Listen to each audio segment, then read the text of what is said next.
Hello and welcome back to Perspectives. On today's show, how a Montreal Sikh businessman is helping guide Canada's next political chapter. Beards have been the subject of conversation several times on this show, and today it's in the context of the US military. Are Sikhs in the US Army about to be discriminated against under the new regime? Also in today's show, we discuss the particular success of one of Narendra Modi's policies, that of community division, as another attack on Sikhs in the Harmandir Sahib unfolds. And as we often talk about the power of the media, today we take a look at how young Sikh students are using the power of photography to give a voice to the voiceless. All this and more on today's show, and joining me as always for Perspectives is our very own correspondent in Canada, James Cousineau. Good morning, James. Good morning, Angus. And a quick note for our viewers out there. So the articles that you see in the show, we were talking about having in my posts on the YouTube, but instead we're actually posting them on the savagetv.com website. So if you want any of the graphics and the stories, articles, and such that we air on the show, a lot of them are available at satellage.com. As the show airs, we'll be putting them out. So that's where you can find them, download them, and reference them all you would like. Absolutely. And going forward, James and I together, we, as always, will be bringing you our perspectives on the daily news affecting the Sikh community across the world. And we will be taking a look at lazy great comments at the end of the show, so stay tuned for that. Right, James, let's get underway. What are you going to start us off with this morning? We're going to take a look at how youth have been bringing justice concepts and also a lot of hidden information to the forefront, not only in social media, but in other areas as well. So they have been involved in photography. They are being taught this in certain schools, and they are provided with camera gear. And then to take it even further, there are professional videographers and photojournalists that come in and teach the students how to capture images and how to tell stories through those images. Now, I'm taking a look back in this article at an actual photography contest and a show that was done by the Khalsa Aid.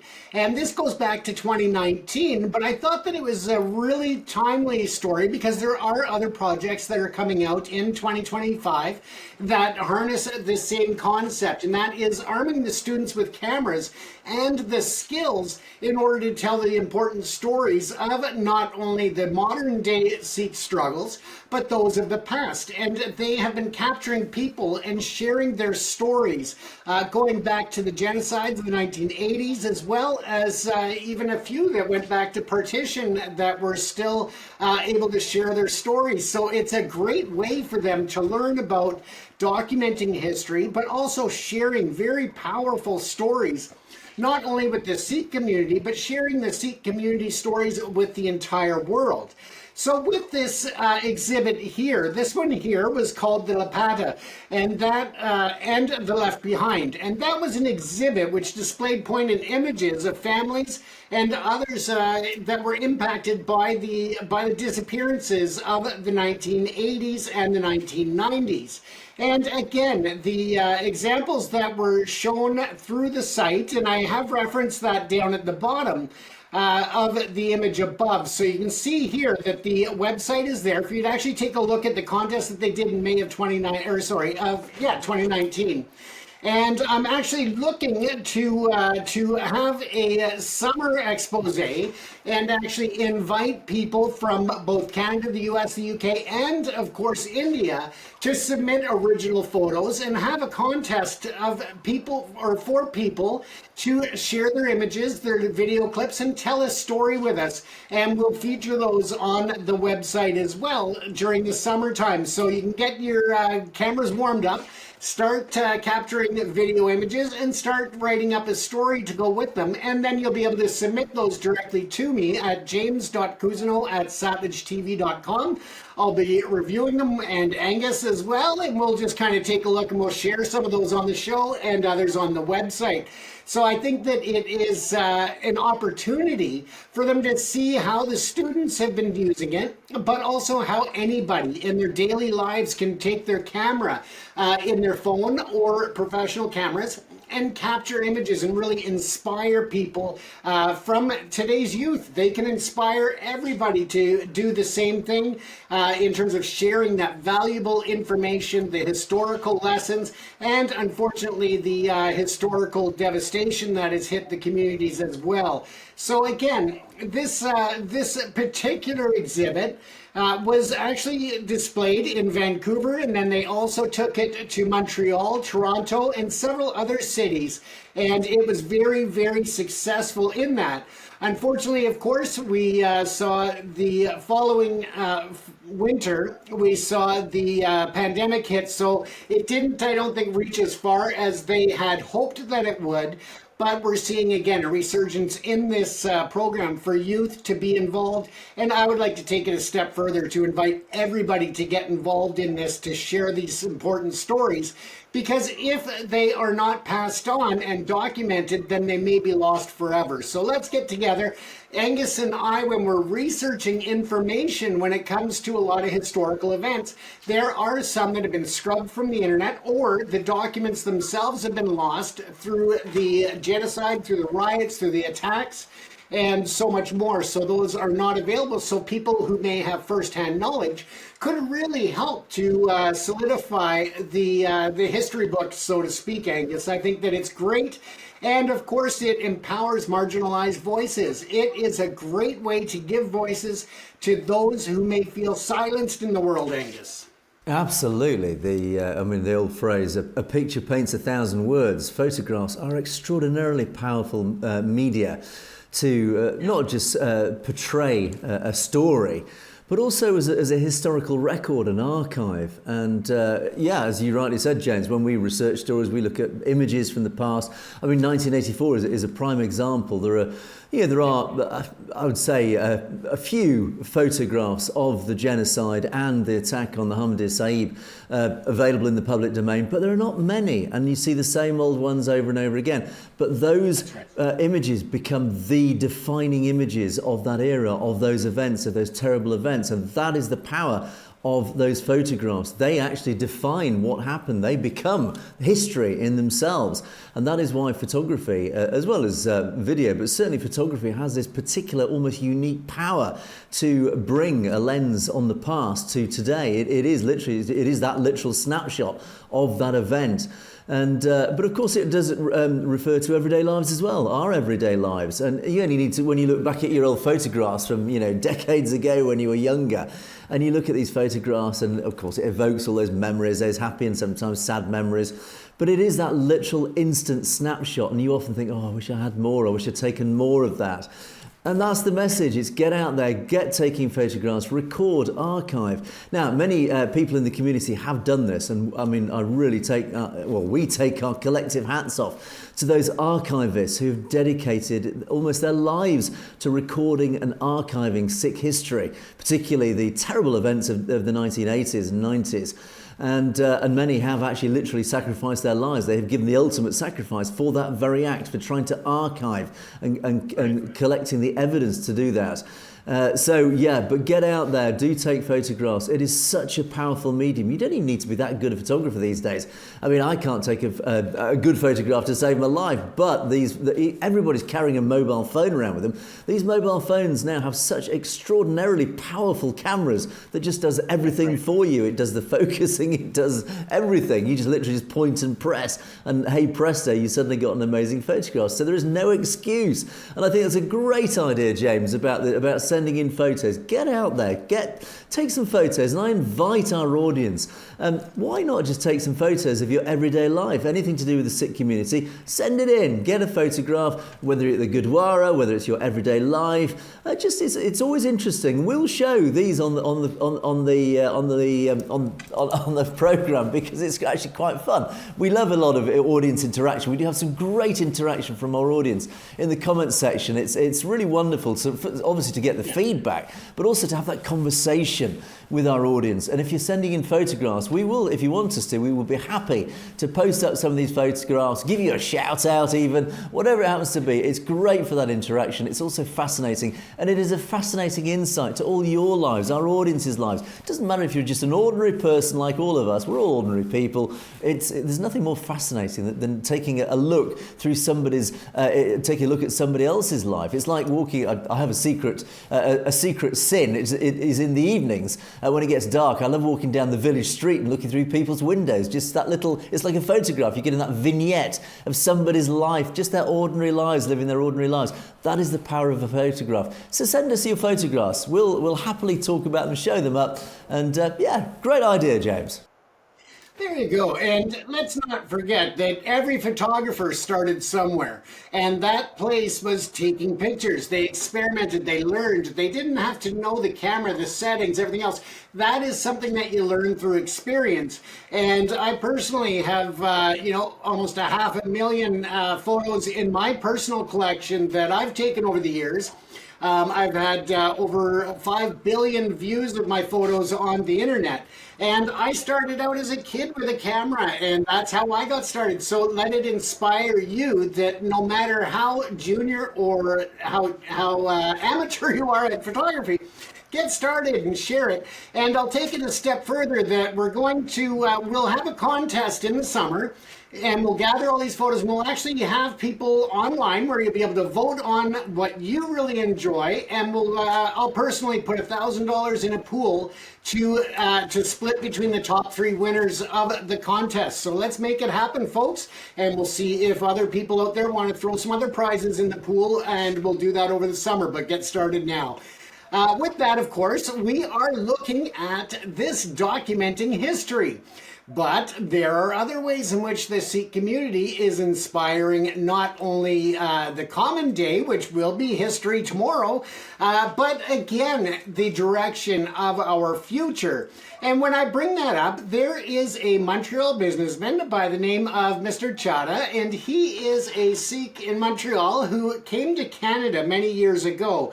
He started out with an idea and loan because he didn't have enough to finance his first company. And now he's actually one of the wealthiest Canadians in the country. And that is because of his determination and his belief in creating a better future for Canada, for his family, and of course for all Sikhs to have an opportunity to see how someone can succeed in the new world.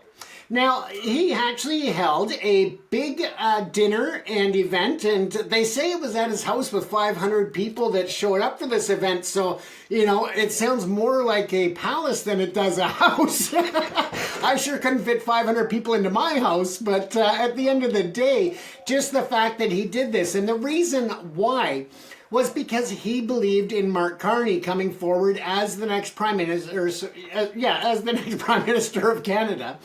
And although he's not one of the favorite people of many around the world, including you, Angus, he has successfully been named the 24th Prime Minister of the country. Now, of course, this happened because Baljit Singh Chadha had this event, but he also threw his voice behind Mr. Carney to get that leadership. And as such, it had a big impact, and it also helped to pull together the entire Sikh community, or a good majority of it, not only within the House of Commons and within the Liberal Party, but across the country of all different people.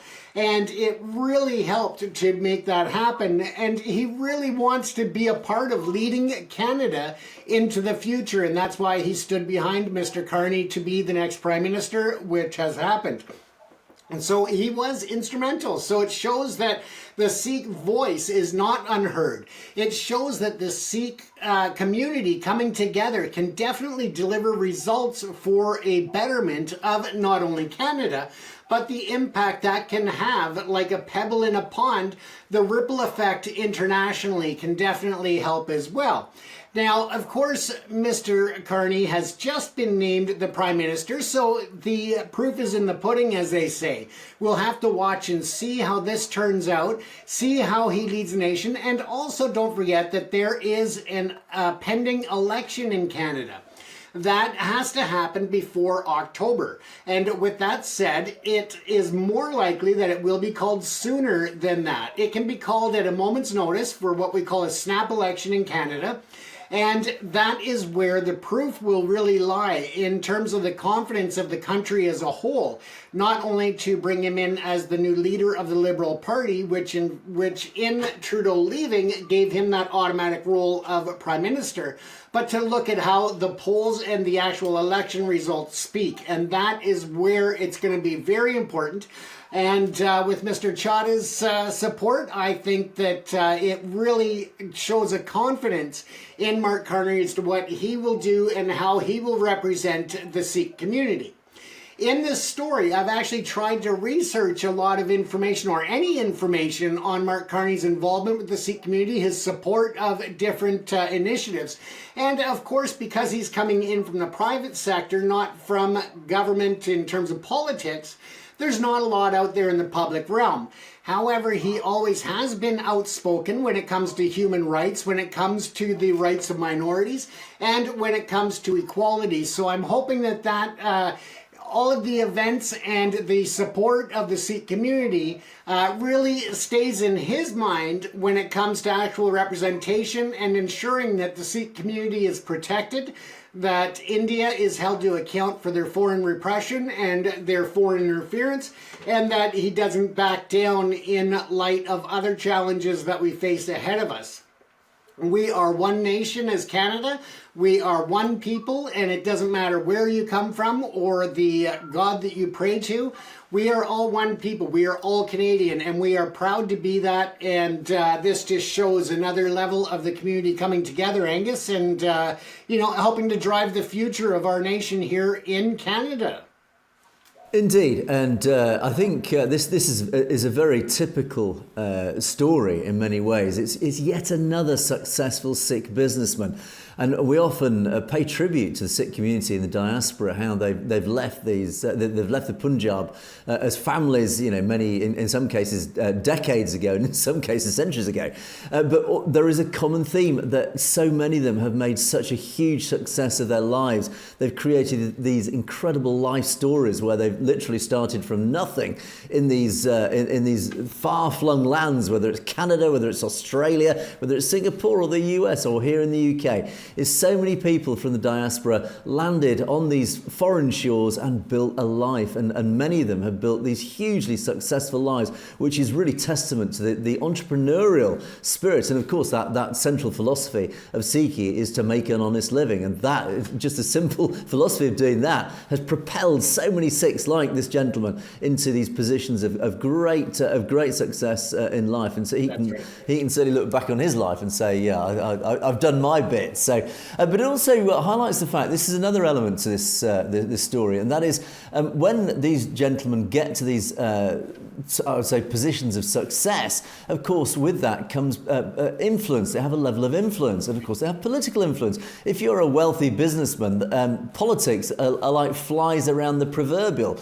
They need money to support their campaigns. They need wealthy people to help spread their political message. So unsurprisingly, it's no surprise that the politicians would be more than welcoming, laying out that welcome mat to successful businessmen. We see it right across the world. And this again is a message to the Sikh community. If you want to get the Sikh message out there into the world of politics, and therefore to influence domestic policy, political policy in your favour, this is where the businessmen, the wealthy businessmen, the successful businessmen in the community have a responsibility to use their position of influence with the politicians to push the Sikh agenda. And of course we are seeing this, we see it right across the world. We certainly see it in the US, we certainly see it in Canada. And so yeah, this is exactly what Baljit has done in Canada, and full marks to him. Now, when it comes to Mr. Mark Carney, James, I've made my feelings about Carney clear. I think his relationship with the Sikh community probably doesn't exist at the moment, because he's got, I would say, probably bigger priorities on his plate at the moment. But, of course, with a looming election, and particularly when that election may be sooner than we realise, suddenly the Sikh vote is going to become very pertinent. His relationship with the Sikh community is suddenly going to become very sharply in focus, because, of course, there is a very large percentage of Sikh voters in Canada, and he needs those voters to give him any chance of retaining power come the next election. So I suspect, James, that the Sikh community and Sikh issues may suddenly become very relevant over the coming months. I think Mr. Mark Carney, once he's addressed all the other, let's say, priority issues, his advisors, his political strategists in the Liberal Party are going to say, look, there is this massive Sikh vote that we need to court. Trudeau did a good job. We need to retain these voters. We've got to entertain their issues. And that's why I suddenly think we may see Mr. Mark Carney magically transformed into a very pro-Sikh Prime Minister. I predict that, James. I think that is going to become very visible very shortly. Absolutely. And Baljit's been at events with Justin Trudeau. He's been in the presence of a lot of politicians and had his voice heard. And for his early adaptation to Mark Carney, or his early connection to helping him to move forward with becoming the leader of the Liberal Party, that I think carries a lot of influence as well, as an early adopter, we'll say, of Carney's policy. So we'll watch how that works, and let's keep in mind that Carney is with the Liberals, and as you stated, Angus, they have a very strong connection with the Sikh community from coast to coast to coast here in Canada. And yes, we do have 3 coasts, folks. So yeah, we'll watch and see how that works. And I think it's a great story, that it just really can inspire the Sikh youth of tomorrow to realize that they have an opportunity, that they have a voice, and that they can succeed and really impact the future of our great nation. So, indeed, well, we'll be watching that coming election with great interest. Right, James, let's move on. I'm going to jump all the way over from Canada across to India and talking about political policies. Well, one of Narendra Modi's policies that seems to have, I would say, found particular traction is, of course, his deliberate policy to divide and conquer, this division of communities. Now, ever since the BJP took power in 2014, there's been a really noticeable, marked increase in inter-community division that has spread out into violence, hatred, you name it. And it's not just domestically in India, it is actually spread out across the diaspora. It's a very concerning policy, and unfortunately, it has manifested itself in many ways. We often report about riots or inter-community violence, whether it's here in the UK in Leicester, whether it was in Brampton in Canada, wherever. Now, in the Punjab, of course, this has erupted on many occasions. Recently, I'm talking about, of course, in the past massively. But recently, we've reported on several attacks, and there's been another attack recently. Let me play you a video, and I will explain what this is all about. This video was released on social media just yesterday. Now,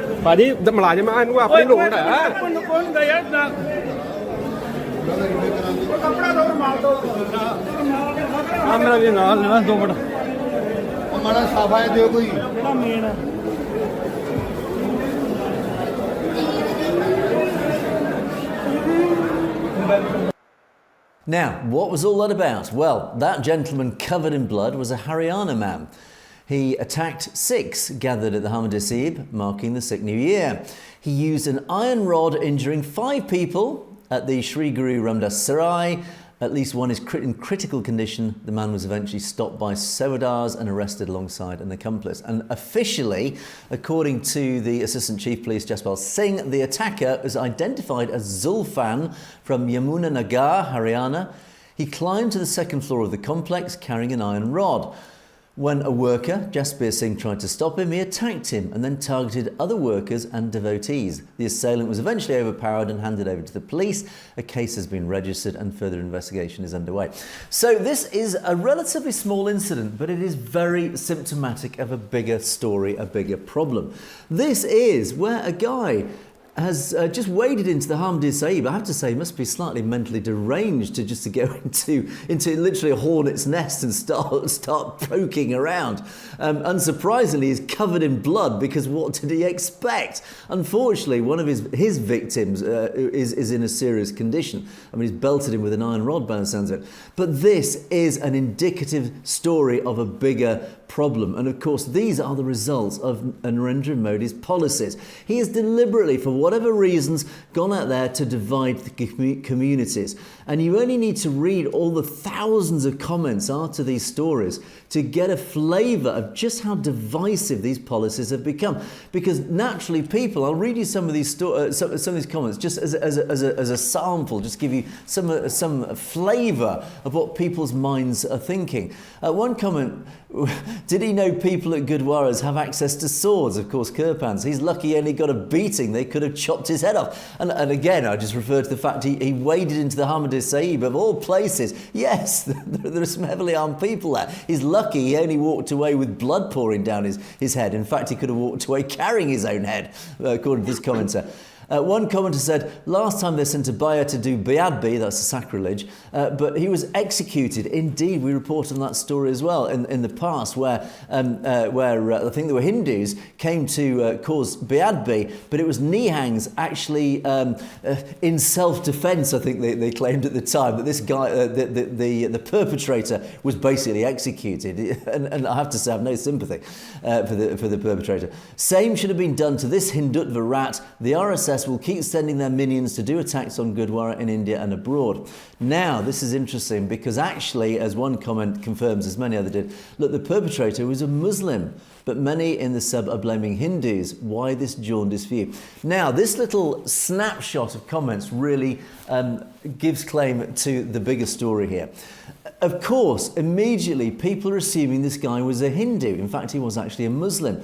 But it's the very fact that people are having to say it was a Hindu, I think is symptomatic of what's going on here, is because the Sikh community, unsurprisingly, are assuming it was a Hindu, because this is what's been going on. There are countless Hindus. We've even got recently, James, your story the other day was about a Hindu who randomly attacked Sikhs because he was told to go out there and provoke the Sikh community, provoke Sikhs, and he got a beating in return. But this is what Narendra Modi is doing. He is turning Hindus against Sikhs. Likewise, he's turning Sikhs against Hindus, unsurprisingly. And likewise, he's turning Muslim. This guy was a Muslim. Why did a Muslim attack a Sikh? I only reported the other day about J&K.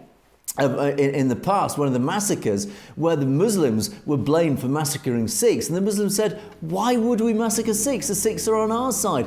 But again, it's all about stirring the pot. It's dividing the communities. This is what the BJP's policies have been. It's all really, ultimately, the end game is for the benefit of the majority Hindus, but they are turning communities against each other. And this is a classic example. Again, this is just a small incident, a relatively small incident, but this is what's going on. This is yet another small attack that is indicative of a bigger story, James.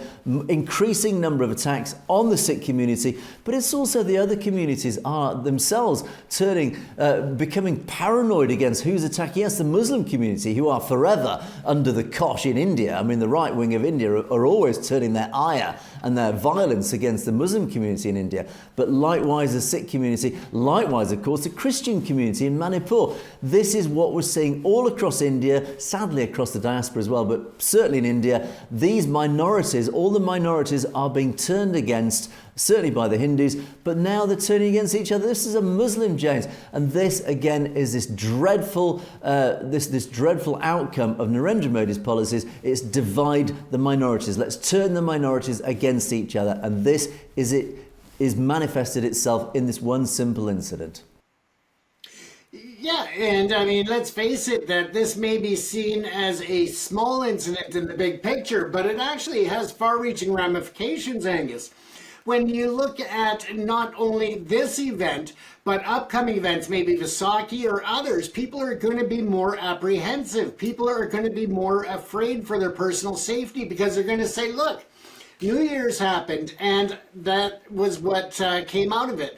And how do we know that, it's not going to spread as Modi tries to divide the communities so much further and so much, and with even stronger message? So again, it does have far-reaching ramifications across not only India, but also around the world in the different diasporas as well, Angus. Indeed, and one only needs to look at somewhere like Yugoslavia to see where this leads. If you increasingly divide the communities, like in Yugoslavia, which actually was traditionally divided down religious lines, it breaks up. And I don't think the RSS realise, or maybe they do, maybe this is their secret agenda, but if they're not aware of this, by dividing the communities increasingly like this, it means these separate communities start demanding their own safe spaces. Safe space, by geographical definition, is their own country, and this is what will lead to the breakup of India. This increasing division of down religious lines like this, for example, is going to increase the clamour right across India for separate states, for separate nations, and this is all it's doing, James, I'm happy to say, it is improving and increasing the support for the Khalistan cause. So unfortunately, I don't think the RSS realise that. Anyway, James, let's move on. Let's move on to my second story as time marches on. This is an interesting one. In the United States, the new Secretary of Defence, Pete Hegseth, has caused a bit of a stir in the Sikh community because he has just ordered a department-wide review of existing standards in the US military, particularly pertaining to physical fitness, body composition, and wait for it, grooming. Yes, beards. Beards are once again, sadly, under the spotlight. As Hegseth said, we must remain vigilant in maintaining the standards that enable the men and women of our military to protect the American people and our homeland. Our adversaries are not growing weaker, our tasks are not growing less challenging. So he's ordered this review, and this review is pretty clear. He said, high standards are what made the United States military the greatest fighting force on the planet. The strength of our military is our unity. We are made stronger and more disciplined with a high, uncompromising and clear set of standards. So he's ordered the Secretary of State for Defence, blah, blah, blah, to undertake a review of all these areas in the US military. Now, this is quite concerning, of course, for the Sikh community. And we talked about beards, whether it's in the military or whether it's in the emergency services. Beards have caused a bit of a stir because, of course, from a simple physical, logistical point of view, things like wearing respirators become a bit more of a challenge, etc. Now, one of the service newspapers, the service news outlets, the American Legion, did a report on this when this was announced. And they've given a little bit of background of Pete Hegseth and a little bit more. This story is a little bit more nuanced, of course, as they always are, than appears at first sight. Now, Hegseth's memo is said, while it is described as rapid, this review, the memo doesn't provide a timeline. But Hegseth has long been a critic of physical fitness standards in the armed forces, in particular, because of course he does have a military background himself, in particular saying that the inclusion of women in combat has led to lowered standards. The ban on women serving in combat roles was lifted in 2013, and women were fully integrated into those roles by 2016. The review will look at how standards have changed since 2015. He wrote in his recent book, The War on Warriors, Behind the Betrayal of the Men Who Keep Us Free, that women are not fit for combat because they cannot physically meet the same standard as men. And during a meeting at the Pentagon, Hegseth described soldiers as standard bearers. What are the standards? I mean, it starts with the basic stuff. It's grooming standards, it's uniform standards, it's training standards, it's fitness standards. Hegseth compared tax standards to the broken windows theory of policing, in which unpunished small misdemeanours embolden greater law breaking. It's all about this zero tolerance policy. If you violate the small stuff, you allow it to happen. The big stuff happens. It creates a culture where big stuff you're not held accountable for. I think the same thing exists inside our services. In recent years, some services have loosened regulations around things like grooming. The changes have come as troops press for grooming standards that match the current era. Some service branches see the changes as essential for success going forward. Not all services see it that way. The Marine Corps said, absolutely not. We're Marines, we're different, we don't have beards. And unsurprisingly, the Sikh coalition has actually seen this, and they've raised a red flag saying, hang on a second, we've seen this department-wide review that's been announced by Hegseth. We are working quickly to learn about the implications of this memo, particularly for bearded Sikhs in the US Armed Forces. We will share updates as we learn more. Now, there was a comment in one of these articles about, let me just quickly find it. It was about, there is certainly there is an exception, a medical exception for those who have a certain medical thing. Oh, here it is, pseudofolliculitis barbae, that allow them to forego shaving. The condition, which manifests in painful razor bumps, disproportionately affects black men. So there is a dispensation for those, for a medical dispensation, who are literally physically unable to shave without medical issues. Now, James, the nuance here, now on the face of it, it's horrific. Why on earth should we discriminate against Sikhs who have beards, of course, under their religion? Why should they be discriminated? Why should they be forced to shave if they want to serve in the US military? Now, this is where the nuance come in. I actually have to agree with Pete Hegseth on many of these issues. I'm going to slightly betray a slightly right-wing feeling on this, particularly when it comes to the armed forces. I've served myself, so I do have a skin in the game, as they say. He talks about, and this is really what it's all about. What he's talking about is, look, we have let the standards slip in the US military. Because under the liberal agenda, where it's all about equality, it's all about giving everybody equal rights, and absolutely, I'm all for that. But the military is a particularly unique situation. The armed forces have to go out into combat. They have to fight. They have to come up against fellow human beings and kill them. Let's not beat about the bush. That's what it's all about. If you lower your standards, you are going to die. In other words, it's very simple, black and white facts here. And when he was talking about women in the military, I've actually served alongside women, and women are now allowed on the front line. Now, as I said at the time, I'm against women on the front line for the very simple fact. If you've got a woman coming up against a 6'6" man who's built like the proverbial brick outhouse, that woman is going to die. She is not going to beat a man who is massively physically stronger than her. It is just simple nature. You can't change nature. That is the black and white of it. Yes, a woman can fly a fighter jet, sometimes much better than a man can. But when it comes to simple black and white on a battlefield, when she comes up against a man who is much taller and stronger than her, she is going to lose. That is what Pete Hegseth, that is the simple fact that Pete Hegseth is fighting against. He's saying, look, we've lowered our standards under the banner of liberalism, and by that we are weakening our armed forces. By that simple example, that is what this is all about. He's saying, look, we've got to go back to the simple reality of fighting a war. And this is why I believe when there comes the first serious war, God forbid we all go to war again, many of these liberal policies will last 24 hours when it comes up against the harsh reality of fighting in combat. And that is when the generals will say, look, okay, we've played that liberal game. It doesn't work. We're going to start losing battles. We need to get back to the hard realities. We need hard, brutal men.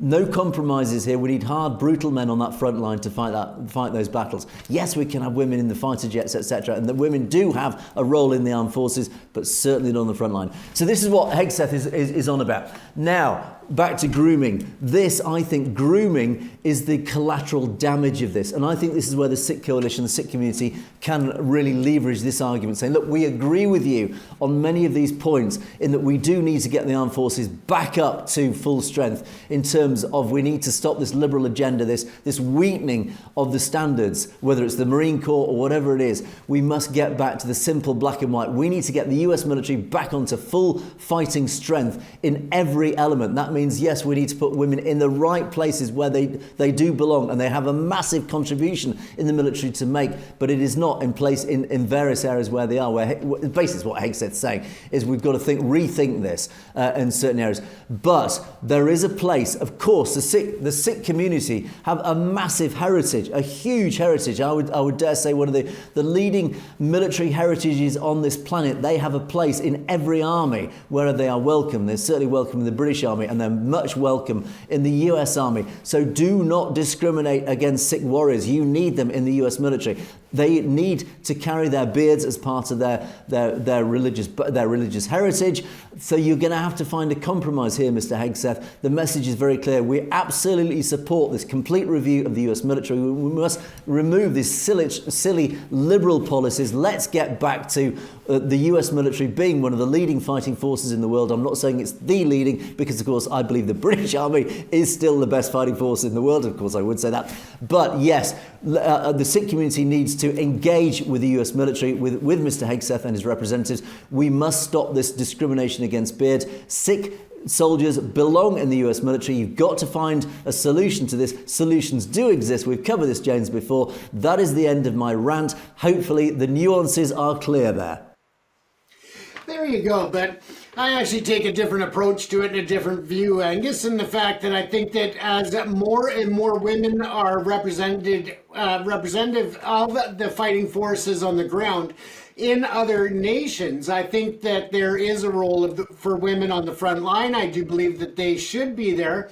I also think that it brings some level of balance, but at the same time, I do not believe that any of the physical standards should be reduced to allow any group or individual into the military. I think there has to be a very strict code of conduct. There has to be very strict standards of physicality and physical conditioning, and I do believe that the training needs to be achieved at those, we'll say at those levels, or at that level of that bar. It has to be met by everyone. But I do believe that as we see more women in the military around the world, I think that we would be remiss in removing women from our front lines. I think we need them there, and I think they serve a purpose there. So. Yeah, that's an interesting perspective, James. Yeah, no, absolutely. No, and don't get me wrong. I am absolutely all for the equality of women. This is different. This is nature.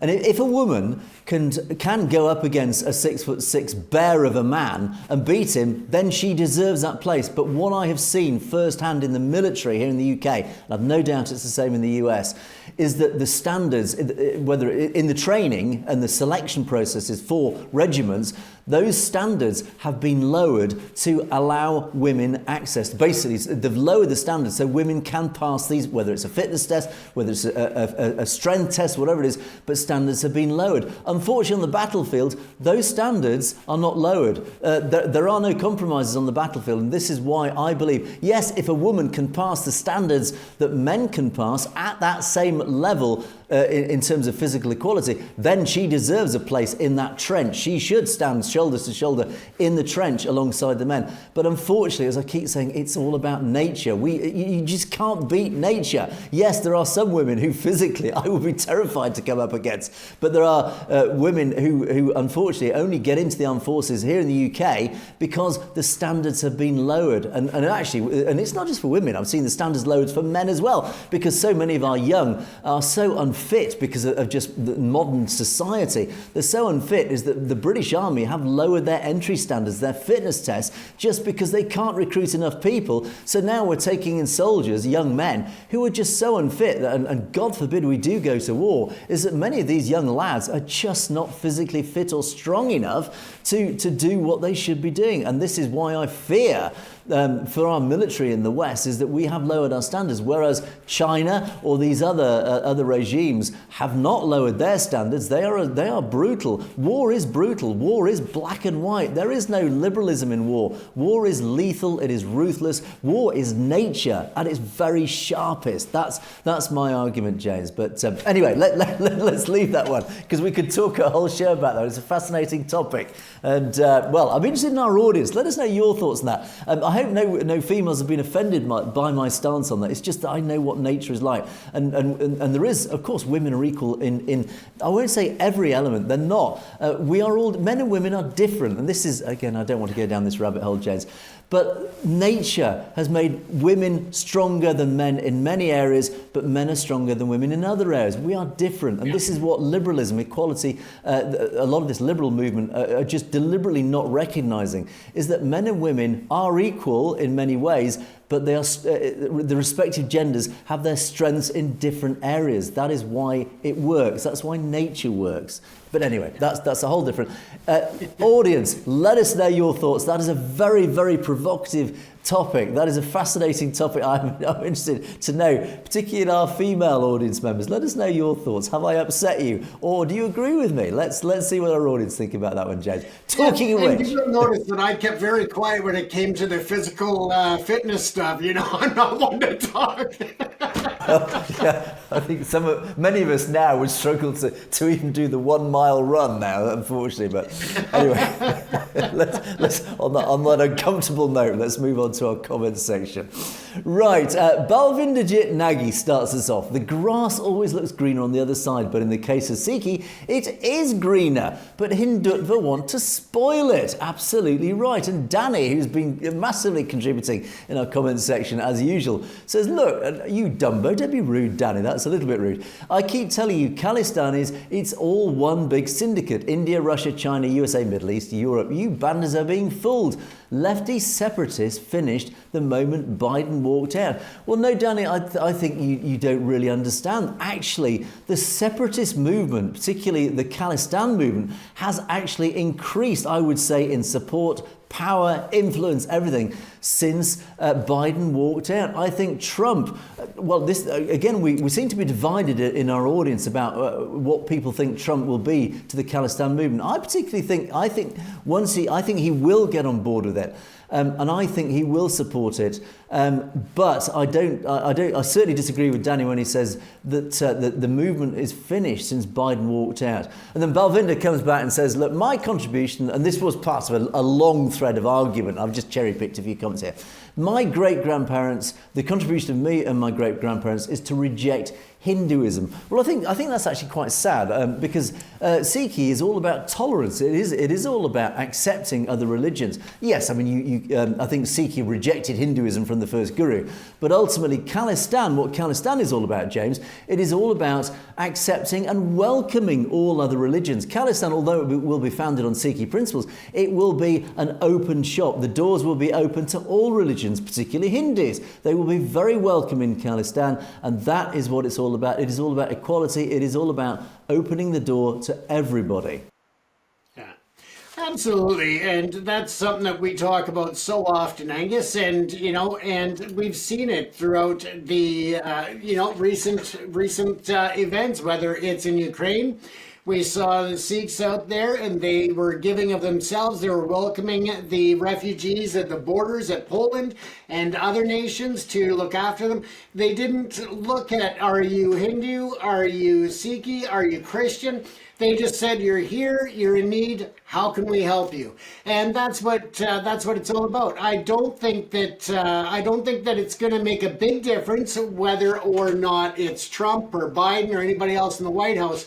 Because at the end of the day, let's face it, they are not involved in the final decisions. They are not involved in the referendums. They are not involved in going to these different countries to support the referendums and to give people a voice. So at the end of the day, I think that it is all about the Sikh community just keeping the path that they're on and moving towards that success, Angus. Indeed, and I think the message to India is if you want India to be a success as a nation, you have to promote integration. But back to my story about division, that's not what's happening in India. This is why India will inevitably break apart, is because the communities are being divided. The evidence is everywhere. So, that's right. Danny. Yeah, Danny. Oh, Danny did lots and lots of long comments. I wanted to particularly pick up this one because there are a few points which are quite interesting. Danny has very respectfully disagreed with me. Not a problem, Danny. I don't have a problem with you disagreeing with me.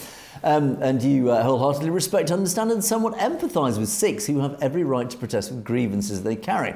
It doesn't, and this is back to the provocation. This is we talked about these protests outside the mandirs, the Hindu mandirs, that then turned into violence because the Hindus came out and deliberately provoked the Sikhs, who of course reacted predictably.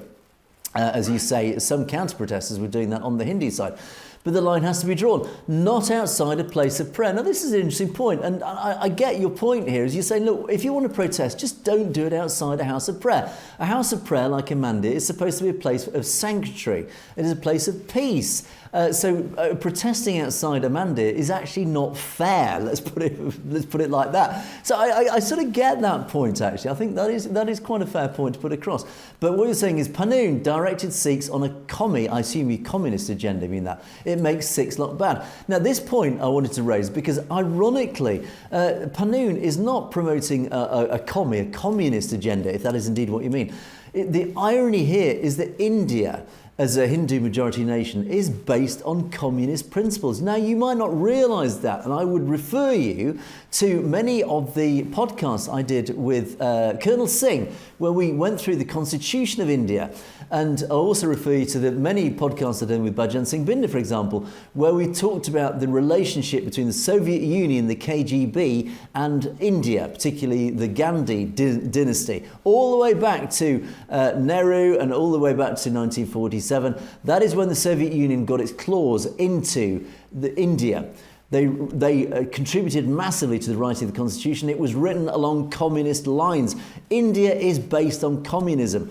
Believe it or not, that is true. The facts are there. So when you say that Panoon talks about a commie agenda, unfortunately, Danny, it's actually India Hindus that are based on a commie agenda. And then you say about Hardeep Singh Nijjar. Why on earth would India target Hardeep Singh Nijjar? Danny, refer to every show we've talked about Hardeep Singh Nijjar. It's the Khalistan movement. That's why India targeted Hardeep Singh Nijjar. It's pretty obvious, mate. Come on, you surely must understand that. And yes, I think you are missing something when you say, am I missing something? Yes, Danny, you are. Hardeep Singh Nijjar was deliberately targeted, as was Panoon, because they were massive Khalistan activists and they were a threat to India. That's why. And it's and then you finish off with a sensible point here. It's so important to break this up, Angus, because not only does it inflame tensions, both communities will look bad. Both have worked hard. Yes, Danny, and again, refer James to what we've been talking about, the division of communities. This is what Narendra Modi is trying to do. He's trying to divide people like Danny against the Sikh community. We know Danny's a Hindu. That is what he's trying to do. He's dividing the Hindus, the Muslims, the Sikhs, the Christians. Unfortunately, this is the side effect. We all want to live together in peace, side by side. That's what we want to do. That's what Danny wants to do. But James, this is what the BJP have done. They are driving this division between each community.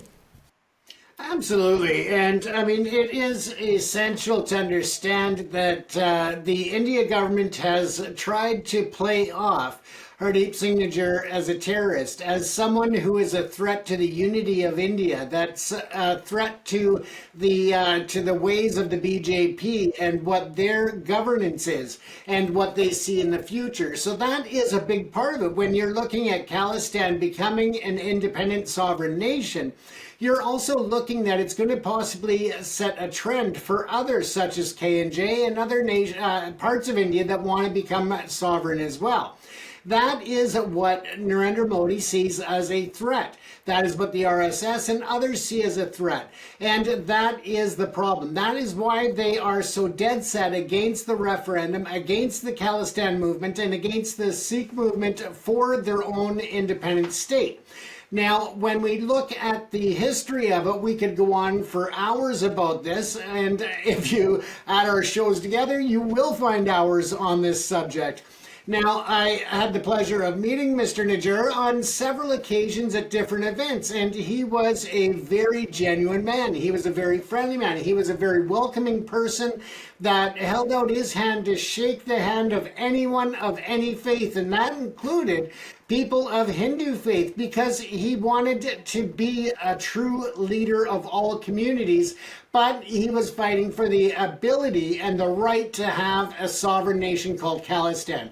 So let's not mix it up, and I want to make sure that you understand that we are not anti-Hindu, we are not anti-Muslim, we are here to support everybody, but we do have certain concerns about the policies, about governance, about political futures, and that is what we're talking about here on the show, and that is the goal of the show, is to try to educate and bring awareness to that, not only within the Sikh community, but bringing that awareness to every community as a whole and acting as a bridge between different cultures to bring that unity together, Angus.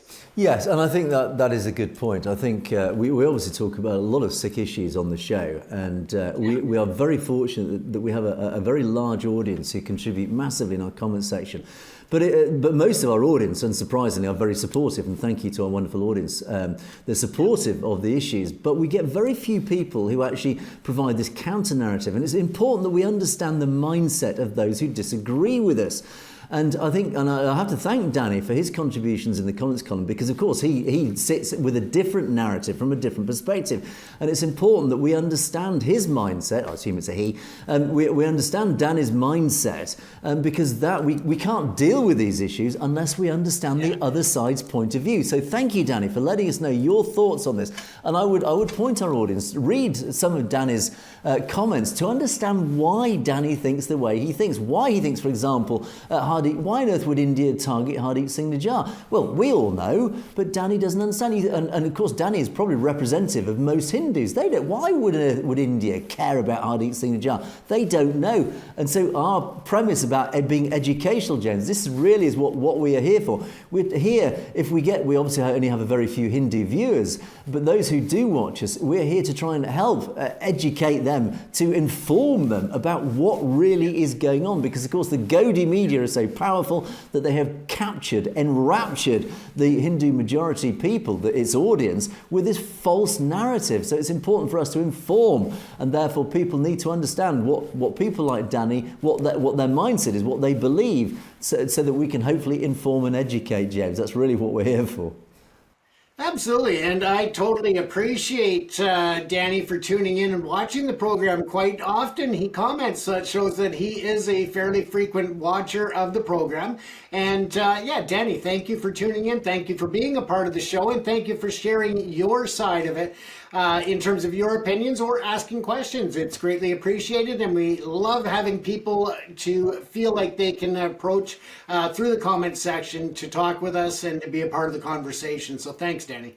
Indeed, what we need is more people with a counter-narrative, more people who disagree with us, because certainly Critics' Corner has been massively noticeable in its absence recently. Where are our critics? Where are our counter-narratives? Come on, people. Come and tell us. Tell us we're wrong. We like a good debate on the show. It's a good thing my ex-wife doesn't watch the show, Angus, or she'd disagree with everything I said on here, so it's all good. I know. If our audience won't disagree with us, we're going to have to disagree with each other, James. Right, final set of comments, and Avatar Dylan sets it off with a little shout out. Hello, Angus and James. Well, hello to you, Avatar Dylan. Keep up the good work. Good luck from Coventry here in the UK and the Midlands. Well, hello to our audience in the Midlands. A good morning to you guys. Hope you're all well up there in the Midlands. Mukhtar Singh, Angus and James, keep doing the good job of exposing the truth. That is what we're here for, Mukhtar. Thank you for your comment.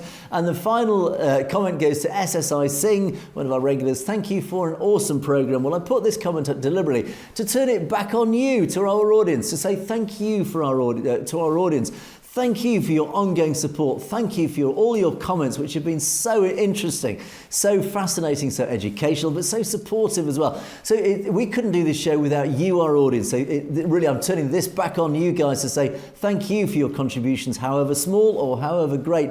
Every single contribution is really appreciated, James, is it not?